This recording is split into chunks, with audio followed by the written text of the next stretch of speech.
Good evening, everyone. Well, it's a big day for Blue Origin for us. Apparently, on their third launch of New Glenn, they're going to be actually reusing a booster already. That's kind of cool, but they still can't get a break in Florida on that wastewater problem. We'll go over that. But also with them, we're going to offer you a real world example for space entrepreneurship and actual on the ground job creation. Meantime, D Orbit has raised 124 million in a Series D, and it's only the first tranche. Wow! A Chinese firm wants to get into the suborbital tourism game, and a Chinese celebrity also wants to fly and is willing to put up some money. And scientists figured out how to track space debris on re-entry via sonic booms, but it remains to be seen how much that actually helps anybody. All this with our returning guest, the ever faithful and great guy, Joe Latrell. From the news desk, the Center for Space Commerce and Finance, my name is Thomas Andrew Olson, and this is The Unknown Quantity.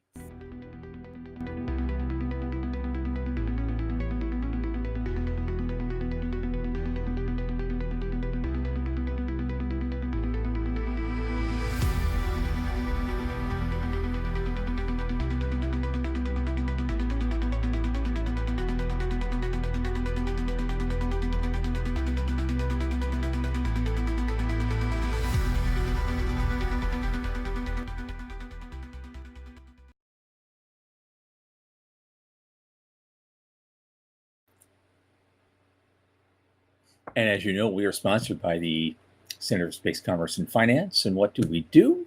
We champion and strengthen emerging space startups and space adjacent enterprises worldwide through advisory access and advocacy.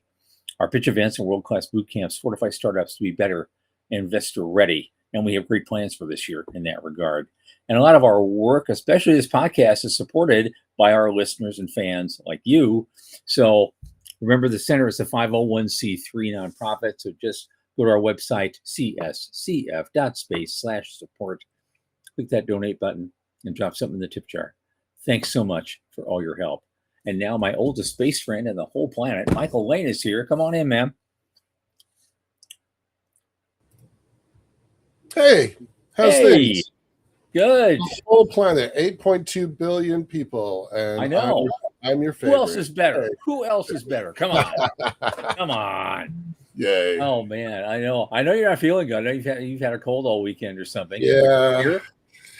Sinuses, the drill. You know the drill. Yeah, I get it. Yeah. Veronica's here. Hey.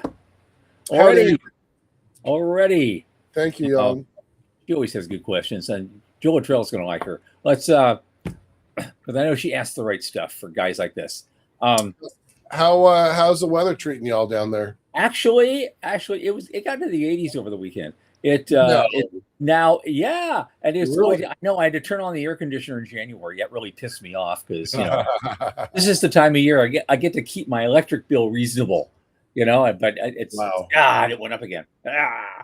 So I'm pissed off about that. But I don't know. The good news for me, the bad news for others is that we're going to have a cold spell. We're going to have, starting later this week, we're going to have, maybe low 30s at night, kind of things like that. So, God, there are certain plants we have to move away from the pool area and stick it in this covered area. And I've got this little heater. You have to, so it doesn't, they don't all are ruined. So it's going to be, Morty's got a foot of snow. A foot of snow. My God. Doodah. Yeah. I mean, yeah.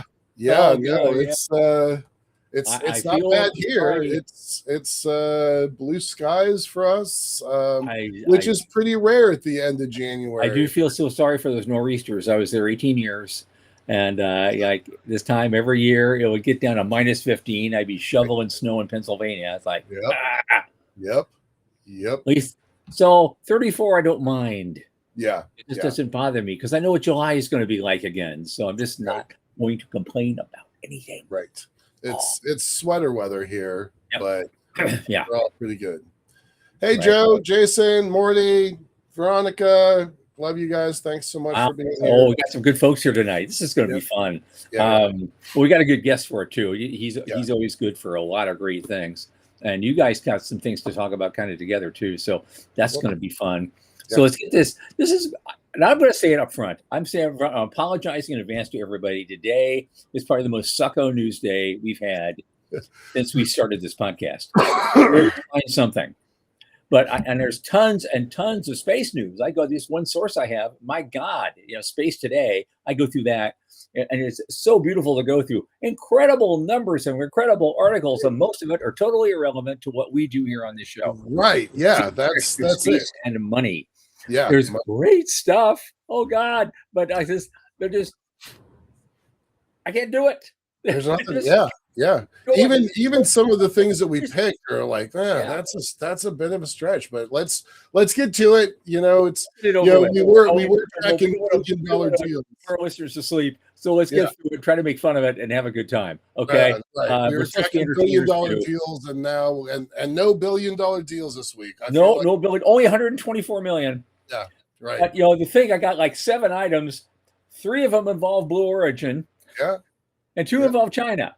Yep. That doesn't leave much. Yeah. So here we go. So let's get it done. Let's start with Blue Origin. I guess they are going to be.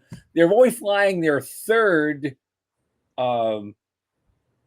New Glenn soon, and they're already reusing the booster. Yeah. Wild. SpaceX didn't do that. They like to fly and break things, and then finally, come around and get it right. These guys work, and they don't test. They test, but they test quietly, and they just keep iterating it, in the computer over and over and over until they figure they finally got it. And their first flight, it was just like, okay, let's land a booster. And now it's our 3rd flight. Let's reuse the booster. Right. It feels like a tortoise and hare kind of thing. In a way. Yeah.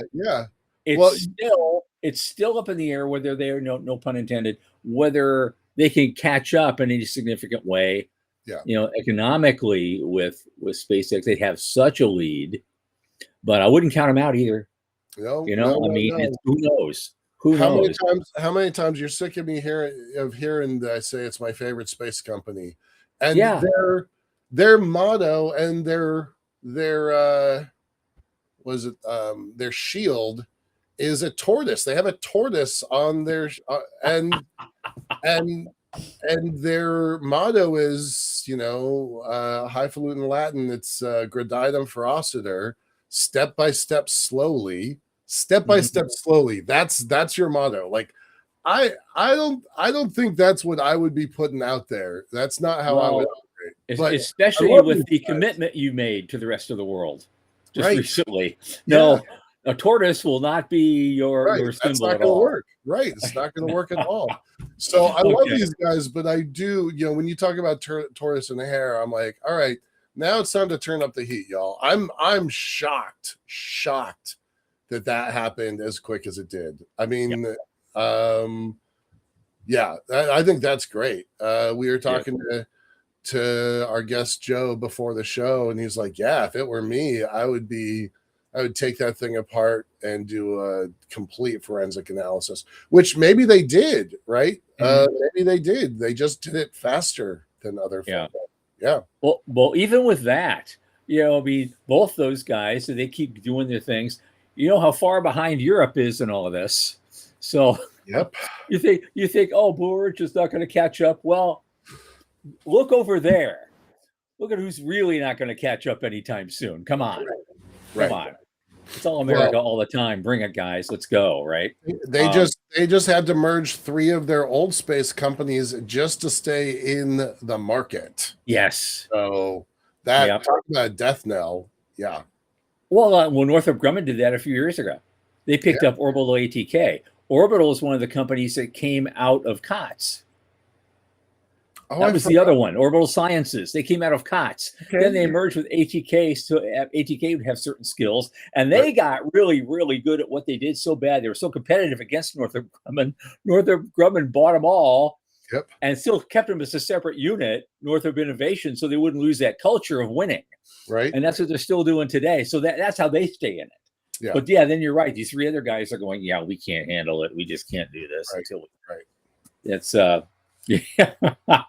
But then, their Blue Origin is not completely, out of the woods. They still have an issue with their wastewater draft permit in Florida. They can't get their facility going Yeah, until they can convince the Florida authorities they're doing all the right things environmentally. And they're just stuck. They're supposed to have a new meeting. This has been going on for months now. months.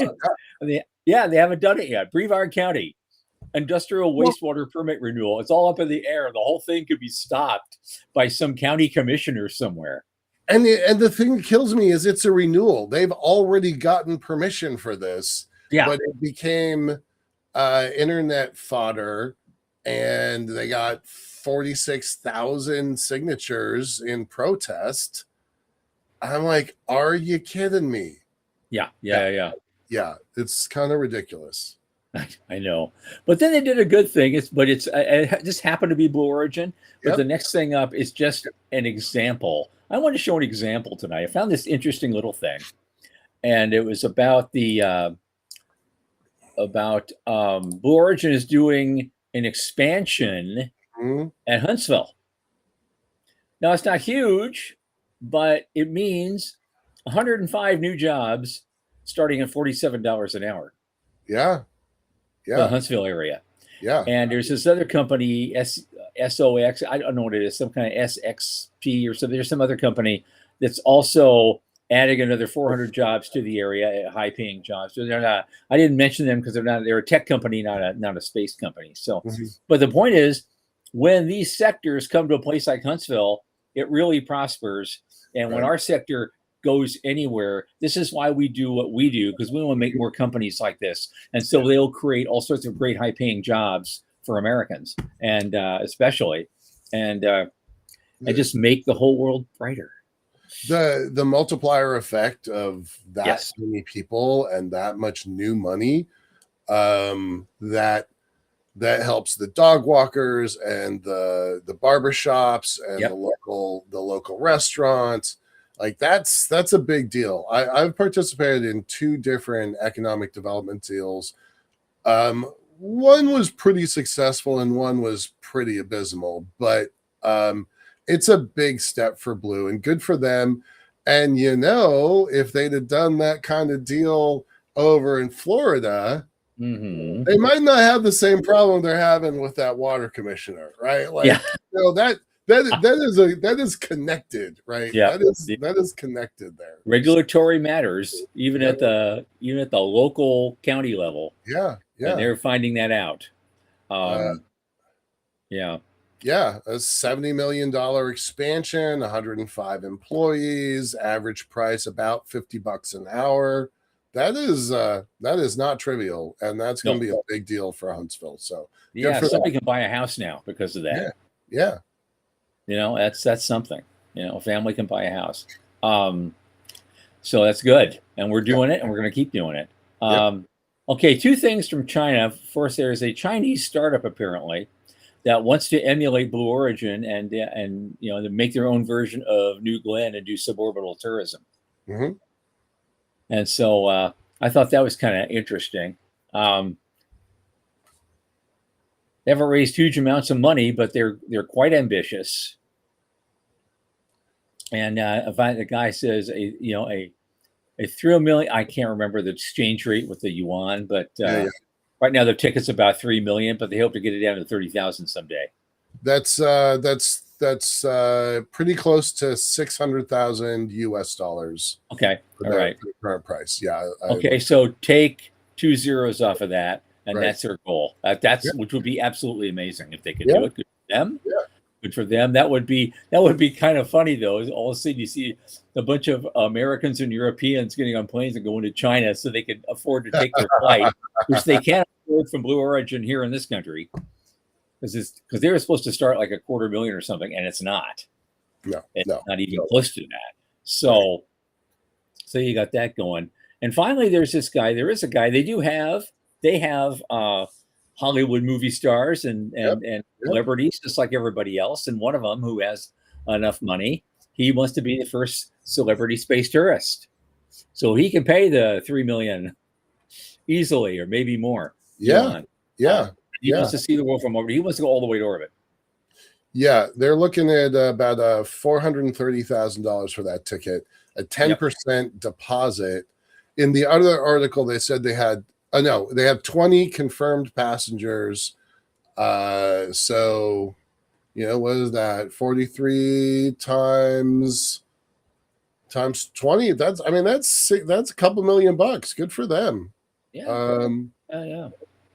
Yeah. So not bad for a press release and some viral marketing. Good luck to them. Yeah. I think this is one of their actors that was in I think it's called Moving Earth. Oh yeah. Wandering Earth. Wandering Earth. Wandering Earth. I've seen. Yeah. They're actually quite good. They are. They're really quite good. They're top notch. I like the second one better because if you want to see a masterful destruction, spoiler alert, if you want to see a masterful destruction of a space elevator coming down, the first 7 minutes of that movie are epic. Yeah. They're epic.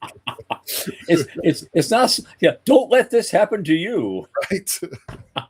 Be showing that clip. When you're doing your promotion. Yeah. This will not happen with us. This will not happen. Oh, fingers crossed. We guarantee it. Right.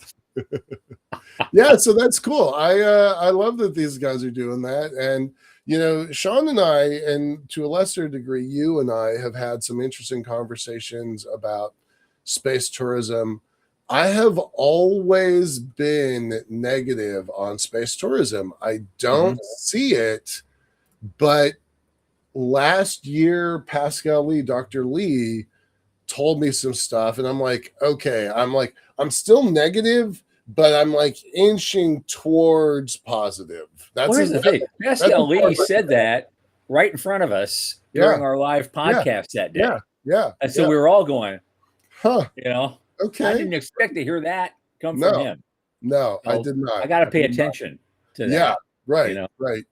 So I don't have a lot of confidence in a Chinese or any space tourism company, but I believe in point-to-point suborbital. So that's the thing that's going to make everything work. Yeah.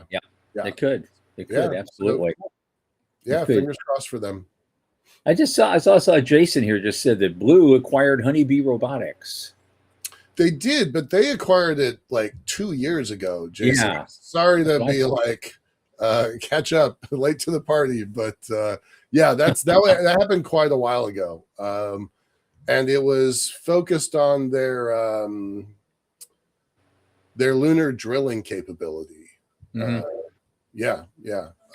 they kept them as a wholly owned subsidiary that is not necessarily beholden to the Blue infrastructure. I think that's how that played out. It's been probably a year since I've looked into that one, but that's what happened. Yeah. Oh, and Dr. Plot is asking, what did Dr. Lee say? He was really pointing towards Antarctica and how they have a hugely established tourism business. It's carefully regulated, but those tour ships pull up and 2,000, 3,000, 5,000 people walk off and stomp up to hang out with the penguins. So I've not looked into this, but he was making the claim that there's a lot of similarities to space tourism writ large, and that there's a market for it, because he's like, those trips are $5, $10, $15, $25,000 per person on those trips. And when you start adding those kind of numbers up, the space tourism market gets a little closer in my book. So okay. Yeah. And on that note, I think we can leave this worst ever news segment and hope next time will be better. And we're going to bring our guest Joe Latrell from Cube Inc. He is a great guy. I guess we just caught it in time because while we were talking, he lost all his sound and he bailed out completely and then came back in and Yeah. And here's Sean saying, "This is the first time I got you guys to let it go in time." We are Yeah, kind of famous well, for our view are a not going little on. okay. This Yeah. is a we want to get more, we want more of Joe. So come on Yeah. in, man. All right. Cool. And Dr. Pla's got a comment, and I completely agree with this. Tourists are very price sensitive. Absolutely. Large numbers of people in a single launch of fully reusable Starship. There could be a large demand. I'm willing to concede that Starship does change my equation, but I made those decisions about what I believed about tourism long before Starship was ever in the pipeline. So, what I'm really worried about, and the thing that still bothers me, like we saw it play out a little bit with Blue, how they had kind of a social disaster when they sent up that crew with Katy Perry, and the disorientation that William Shatner had when he came out. If somebody, quote unquote, famous dies in this kind of testing phase, I think it's going to have a much larger impact on our nascent industry. So, I guess that raises the question: what famous people do you not like?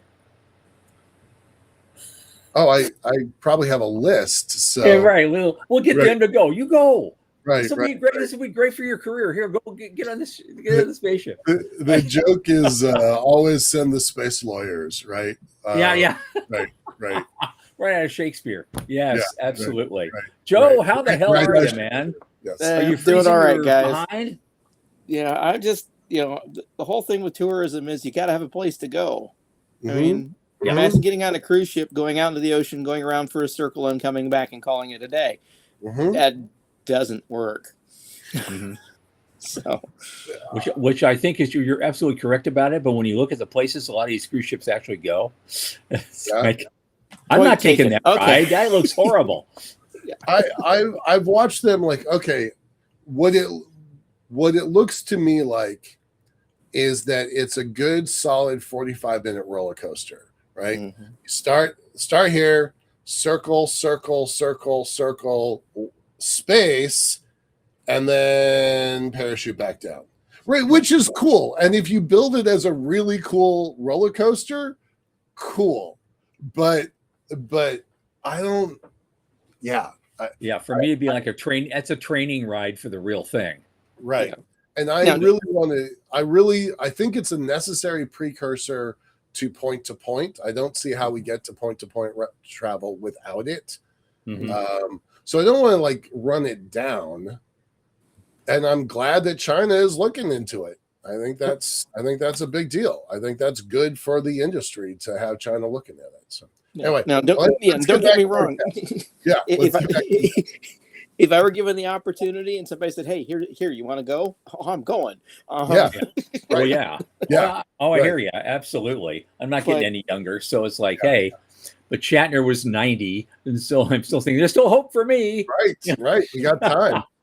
I still think the worst thing that could happen to the industry is somebody famous does go, and instead of dying, when they come back and they say, "How was the experience?" they just say, "Nah, not worth it." Right. That would be devastating.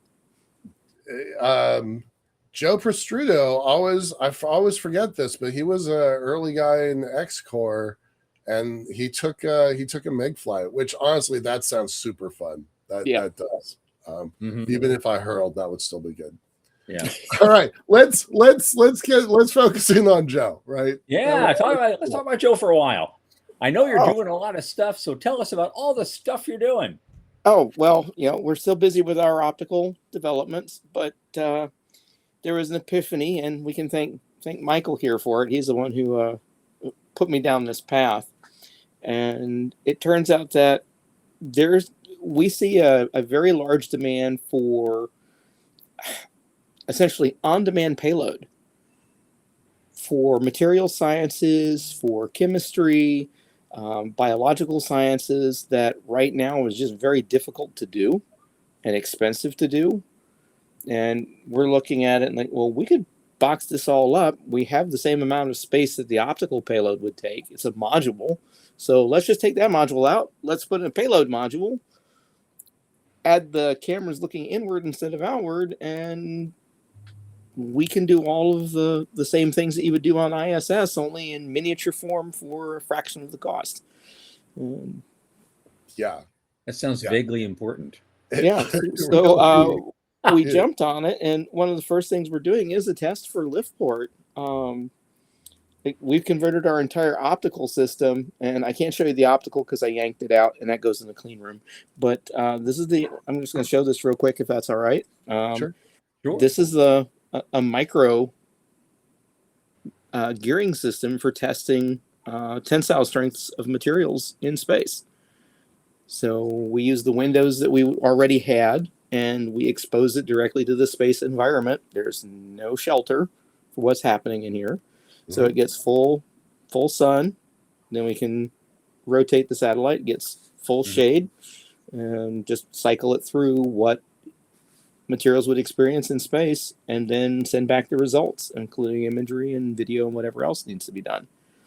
And these are, I can't say the price off the top of my head because it varies depending upon what you're doing, but this is cheap compared to what can be done. I was pretty surprised. I'm not going to try to push you towards the bottom end of the market, but I was pretty happy and pretty surprised. So satisfied customer on my side. And sensors are becoming small enough, light enough, and inexpensive enough to where this is going to become the standard. And graphene-based sensors, while a little more expensive, are incredibly robust and very tiny. So what we can do now in call it a 2-inch by 2-inch by 2-inch space is so amazing compared to what we could do even 10 years ago that we're going to jump in on this market. Cool. And the thing you showed us, you made that in-house in your 3D printer, I presume? Yep. Remember that little printer that you guys so graciously gave us the grant for? Right. That made this. Here we go. Well, hey, may you make millions off what you're doing. And that printer. I love that story.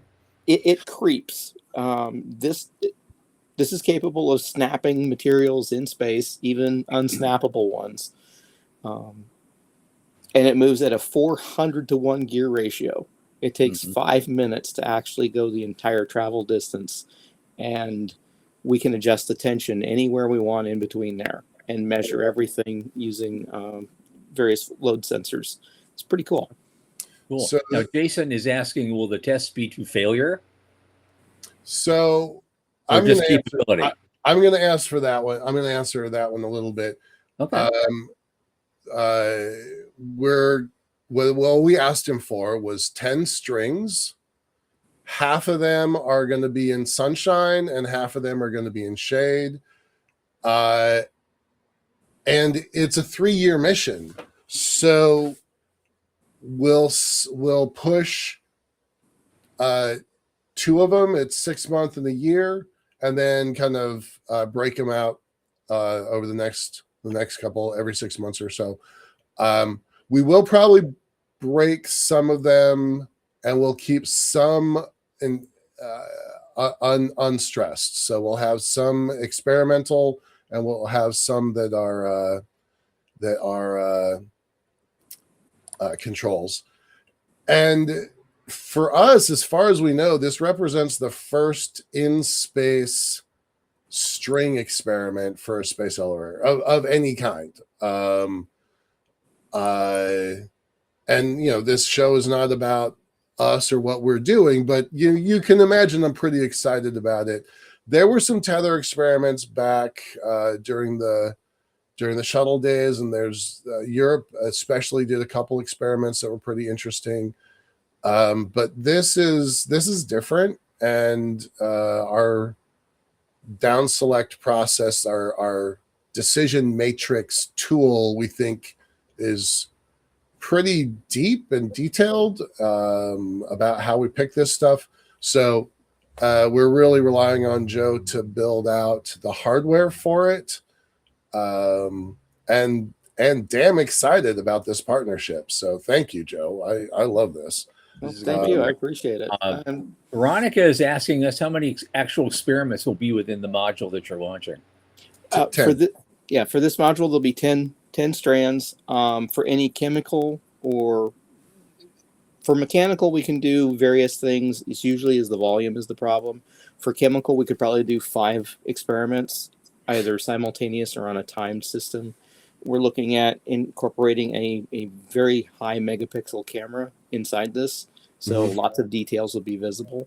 And maybe using some of the telescope technology we're looking at, we can invert that and turn it into, we can look at microscopic level elements in space, which would be really cool. That's going to be fun. It is. And you know, let's kind of dig into, like, this is a new business model for Cube, right? They'd spent all this time on the kind of spectrum side of the business, the ones and zeros side of the business. And then when I'm like, hey, can you test this hardware? It suddenly opened up that there's a multi-year backlog of hardware testing. And so if he can just fit it inside his box, it's a game changer for him. So I'm very hopeful that that plays out that way. Yep, that's the best way to say it. It's like there is a huge untapped market here. And it's inexpensive enough to where even in some cases high school students could run experiments, physical experiments in space. So imagine that PhD candidate who wants to get real data instead of just simulated data. Right? Here you go. And in a lot of different disciplines too, like agriculture and molecular biology and all sorts of things. Yep, micro enclosed ecosystems. There's lots of things. You can. I would say the sky's the limit. Our focus is going to be on materials to start with, but materials followed by chemical, followed by environmental. So that's the plan. Now, you're just doing this all with it? You just opened up the umbrella for Cube to do all this? Okay. Because I didn't know if you'd set up a spin-off company for that part of it, but no, this is all Cube. I get it. This is all Cube. Cool. Yeah. The idea is that we might end up spinning it off eventually, but we're also looking at, all right, so Cube right now, we build our own satellites, we build our own payloads, we build our own deployers. We do all of that. So hardware and software as well as data. So ultimately, those are going to have to split into different companies. So there'll be different versions of Cube. One that just builds satellites and hardware, another one that does just the data. And we see that as the next evolution. It is great to be ambitious. Yes, it is. A time in history to be ambitious, my friend. But it's finding the right people. And it's all wonderful, great in theory, but putting the nose to the grindstone means finding the people who understand the vision and are willing to be as passionate about it as you are. And that's where we're at now. We're looking for additional folks in material sciences to really push us to the next level.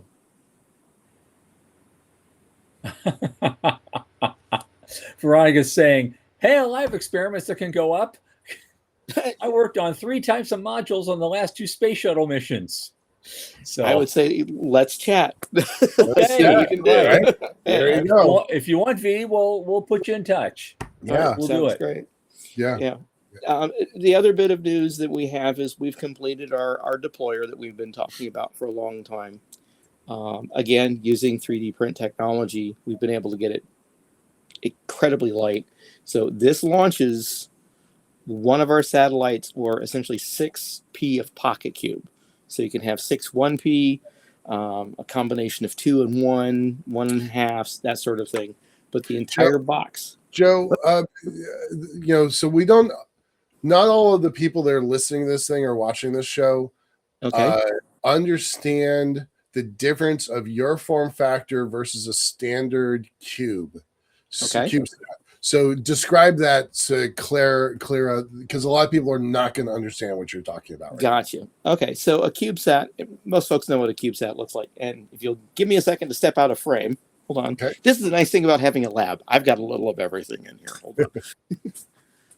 All right. All right. Because I want people to see your Pez dispenser, but they got to know what it starts from. Okay, Yeah. so standard 1U CubeSat, right? 10 Right. centimeters on the side, 4 inches, et cetera, et cetera.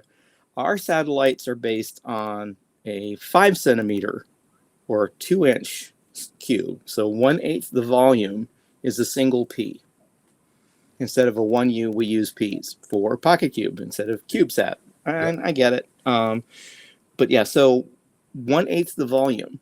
And this wasn't even really possible to create anything. Well, same problem the CubeSats had. When the CubeSat form factor came about, everyone complained that it's just a toy. You can't do anything with it. There's not enough space to do real science here. And I remember the early days. Yep. Okay. And then along comes the Pocket Cube. And now the CubeSat folks are telling us, well, it's just a toy. You can't do any real science with it. It's too small.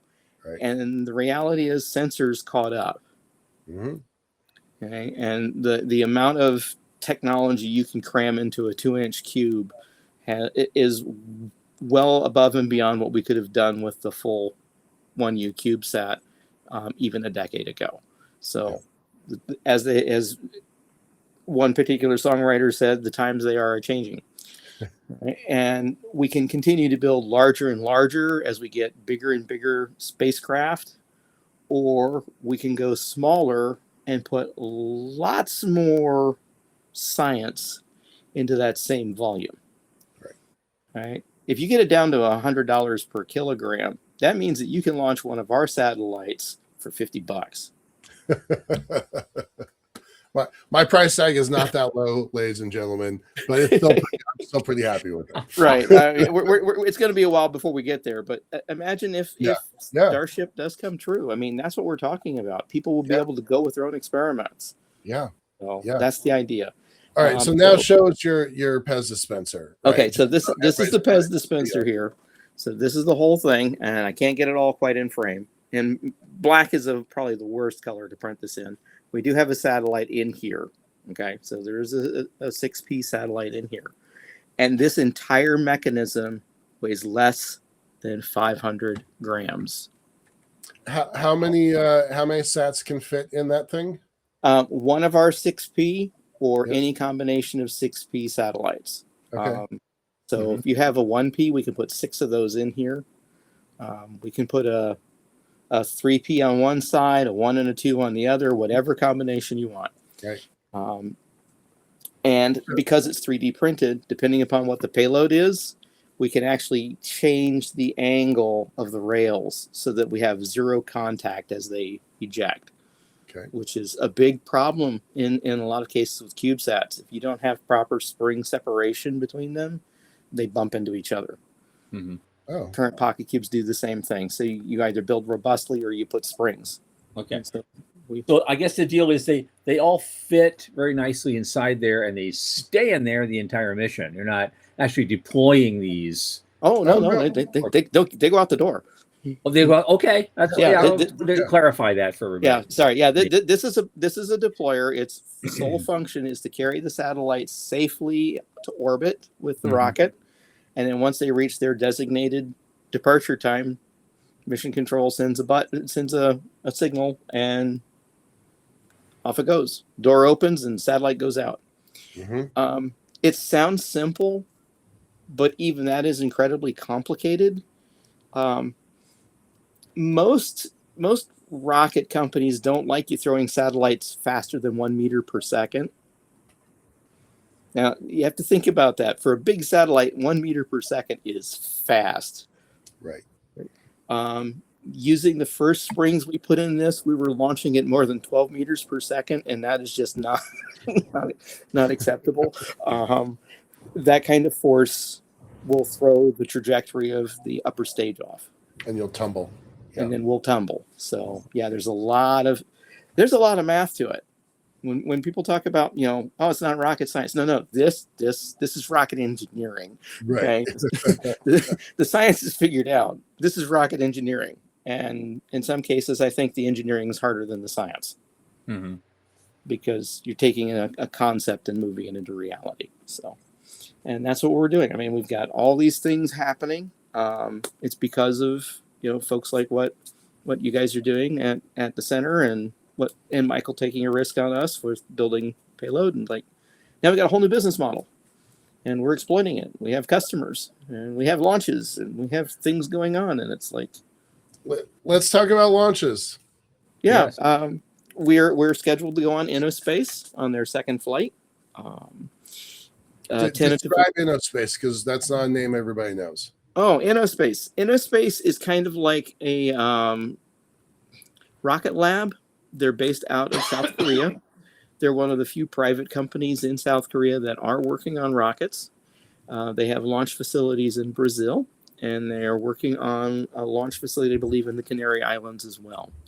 So their home country in South Korea. So they're busy building and getting things ready to go for flight. And I'm impressed with what they're doing. They've got a good engineering team behind them.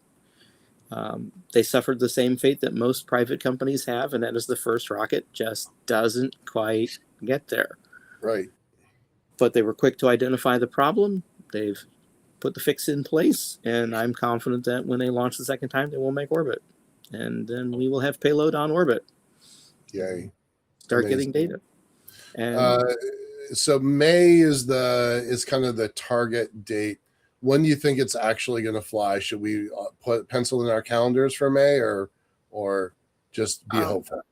I would say be hopeful. May is going to be when it goes. Okay. But how many rocket schedules have actually hit target in those first few flights? Most of them do creep to the right. And it's like, you just have to have that expectation. Yes, it's going to creep to the right a little bit. Be ready to go on the day they say, but just be advised it could be longer. But yeah. Are they going to launch this year? That I know they will do. They will launch again this year, probably Great. 2 more times. So Great. that's the hope. Okay. Dr. Doug has a question. He says, what will be the most likely, most profitable common use of these very small sats? The most profitable use for a small satellite, building on your business model, is to do the impossible. Okay. That's where I think the profitability is going to be. They're inexpensive enough that you can now dream up things that we haven't thought of before. Case in point, personal computers had kind of sort of been around for a while during the 70s. All right. But what really made personal computing take off was the killer app. And that killer app was the spreadsheet. VisiCalc is what made computers desirable in the small business environment. Up until when it got started. That's how it all got started, right? It's like that's it. Lotus 1, 2, 3 for me. Yep. VisiCalc, Lotus 1, 2, 3, all the various tools that let you do things in small business led to this. And we to this day still do not have the killer app for space. And we've watched it bounce around. First it was going to be, imaging. Then it was, we're going to do space solar power. Then it was, we're going to build this. And now the current trend is data centers in space. And if you can solve the technical hurdles, that'll be a fantastic industry. If you can solve the technical hurdles, you can tell where I sit. Profitability is going to come by doing novel. What hasn't been done before? What could lead to the iPhone? Right, let's face it. Again, we had cell phones. Everybody had cell phones. BlackBerry was the most popular cell phone at the time. Then this comes along, and BlackBerry is like infotainment centers in cars now. Right. I'm going to tell a quick story. Morty will know this guy. Dr. Pete Swan used to run the International Space Elevator Consortium. And he did I don't know, a seminar or a study. I don't exactly know how formal it was, but he asked people to come up with what they would do if launch prices were basically zero, basically free, right? $100 a pound or less or something like that. And the story he tells, and I'm butchering it, but I'm trying my best, is people would send old junker cars up to just high enough to push them off the edge of the elevator so they would fall back to earth at a very specific time and place. So for your birthday, you could have a shooting star, or if you're going to do your proposal, then the shooting star crosses the horizon. Like, that's the kind of thing that's like crazy, but also technologically possible when you have some of this tech. I do want to point out, in answering your question, Doug, Jeff Mamber about 15 or 18 years ago was just getting started with his ejection system, Pez dispenser on the ISS of CubeSats. Everybody was really skeptical, but he was able to get a bunch of hardware up on the ISS pretty early. And that company is now called Voyager, and it's a multi-billion-dollar organization. So it's hard to say exactly, but Latrell is just following what Mamber's already done at some very basic level. Yeah.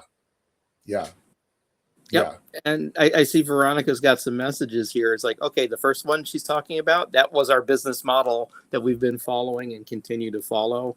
The second one is our new business development with Inside Cube. So yeah, she for nailed the it. people not watching, I'm going to put them up on the screen and talk about them. How to monetize, sell process imagery to agritech platforms, offer subscription data, disaster management. That's what they've been currently doing. And then next one is sell connectivity to IoT devices, operators partner with logistics, maritime, etc. So that's it. Yeah, one of our customers that we were working with, we have an agreement with them. I can't get into too much detail, but I will say it has to do with monitoring explosives. Okay. Mining operations that are deviating from the initial plan can be monitored very quickly from space. So there's one little area is like, why didn't anybody think of doing this before? Is that piracy related? No, it's not. It's actually environmental monitoring. Okay. Just to keep certain folks from doing things that they don't intend, that they are doing that is not intentional. Let's leave it at that. Leave it at that. I'm trying to be very political without. Sure. Yeah, that's fair. And Alexander, I don't know you, but hi, welcome to the show. I've actually had concerns about elevators having satellite collisions for years, which is why I stopped working on the Earth elevator. All right, so Joe, what's kind of next, right? So there's my plan, what you're doing with us as your customer. What is kind of on the to-do list? Our next step, like I said, this is a modular system, right? So I want to be able to have modules that someone calls up and says, we want to do experiment XYZ, whatever it be. All right. Well, here's the interface to talk to the computer that's on board. That's all an API. You tell us what you need. We'll get that written up. But here's the box. This is how much space you have to work with. Rough in your experiment into that box, send it back to us, and then we'll look at the viability of it, whether or not it needs further development or whether or not it's ready to go. And then we can start running it through qualification testing and get it mounted into a satellite and ready to go. So the next part is to build a kit.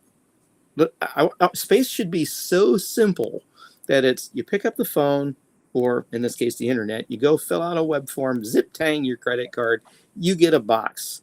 Use the box, build whatever it is you want in the box, send it back, put it through qualification, and get it launched. That's what we're working on next, is getting that to where it is commoditized. It's like That's just a damned amazing business. That's incredible. I love it. I love it. What do you want to put in the box? Right at that point is what would you put in the box? You have a box that can go to space. Mm-hmm. What would you put in it? And viable question. I'm putting string. So yeah, you're putting string. Checkbox.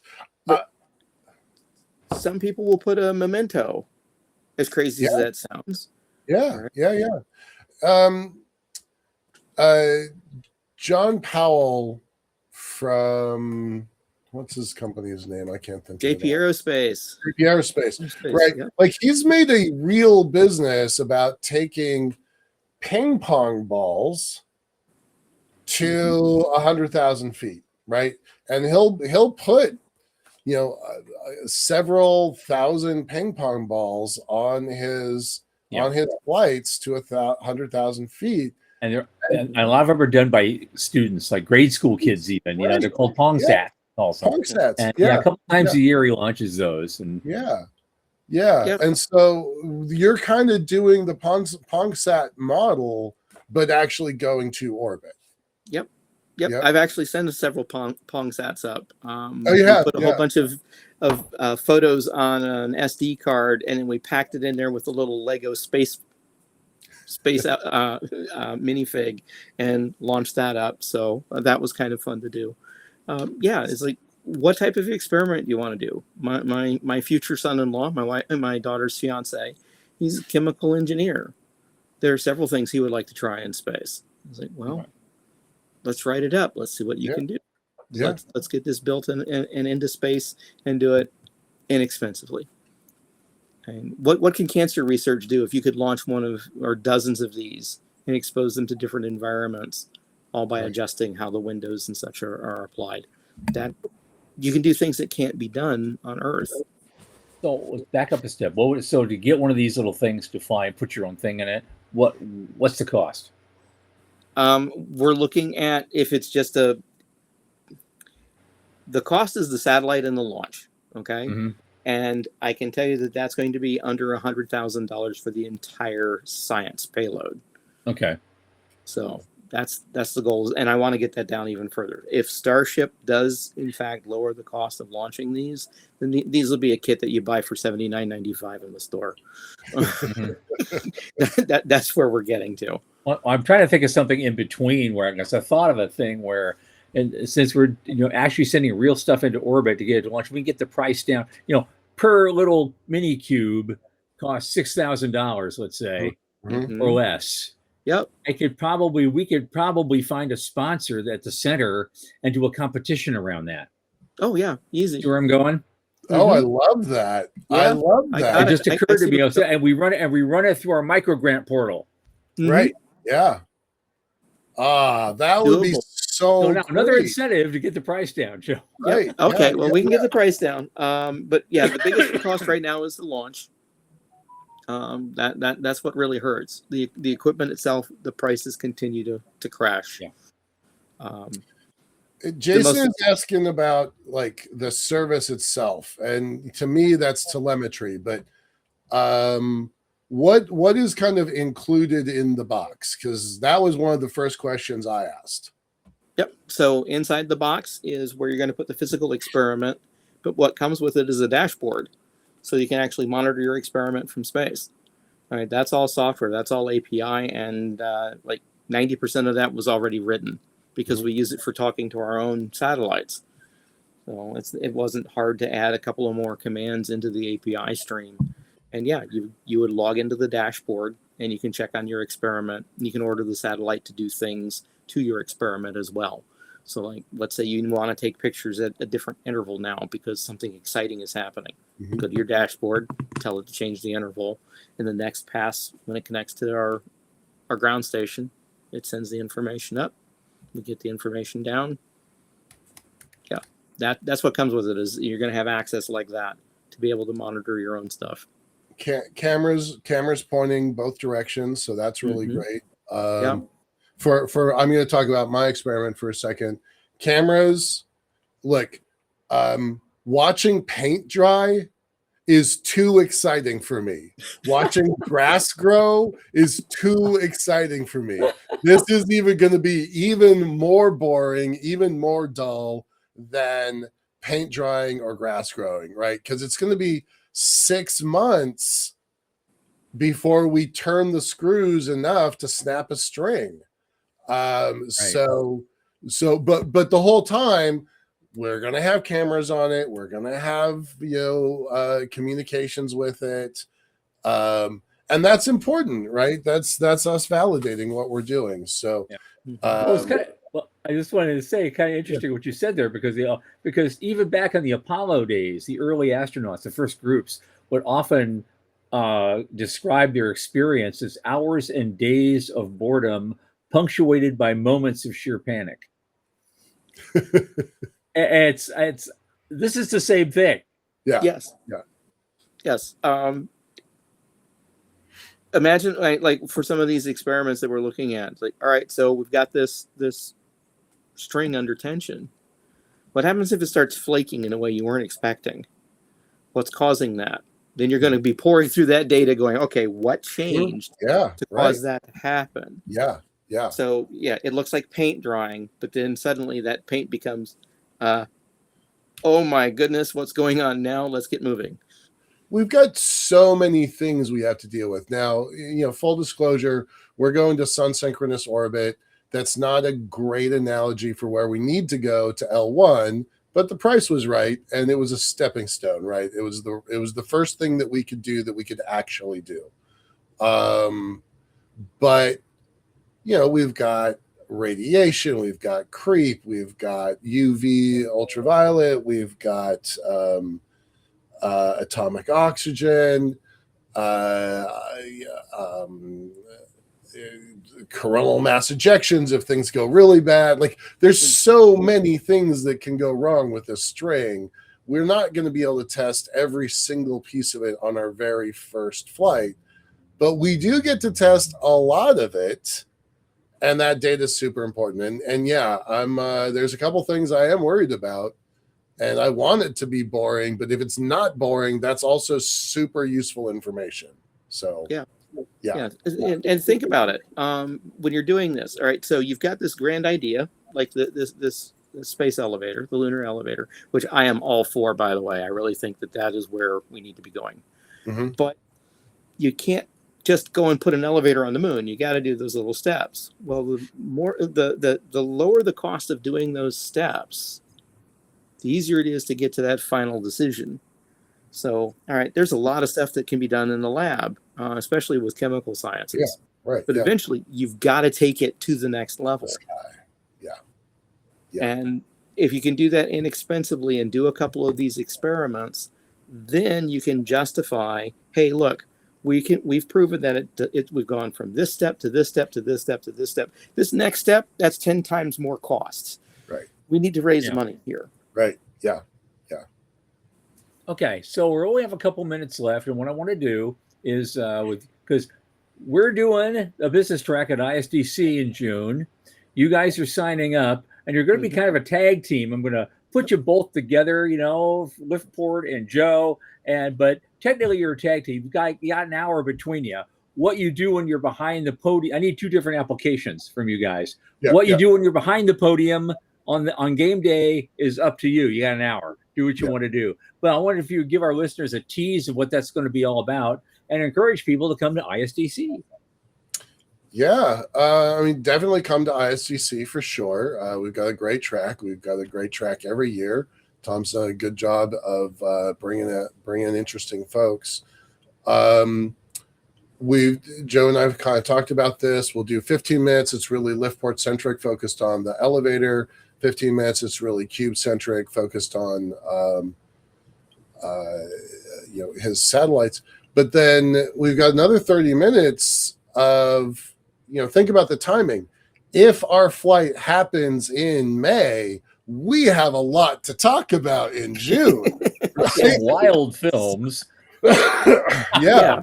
Uh, Roll the tape, right? yeah, and we'll have copies of the hardware for people to actually pick up, heft in your hand, see how it works. Yep. We'll have the dashboard running so people can look at things. Going to be some cool stuff. It'll be good. Okay, I am so looking forward to that. But please get your formal abstracts in sooner than later. Don't make me wait till April 1st because I gotta have because I only have till April 15th to get it all ready for publication. Gotcha. So for the formal printout of the schedule, and so get back to me as soon as you can on that. And on that note, Sean is yelling at us again. It's time to close it down, but the time has gone by too fast yet again.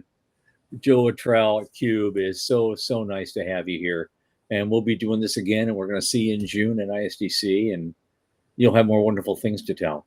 Yep. Thanks so much for having me here, guys. Appreciate it. Absolutely. Take care. Take it easy. Bye. Yep. Okay, our guest Thursday is Space Policy Specialist from the Space Frontier Foundation, Aaron Osterly. And there's a lot of new initiatives going on in the area of space policy. I just went to one of those meetings just last week to see what was going on. It's like, wow, my eyes are like this. And so I can't wait to have him on here. We're going to talk about all that. Some exciting times ahead. And so we'll see you then. As always, 8 p.m. Eastern. And for Michael Lane and Sean Key and the news desk at the Center for Space Commerce and Finance, I remain Thomas Andrew Olson. Keep watching the skies.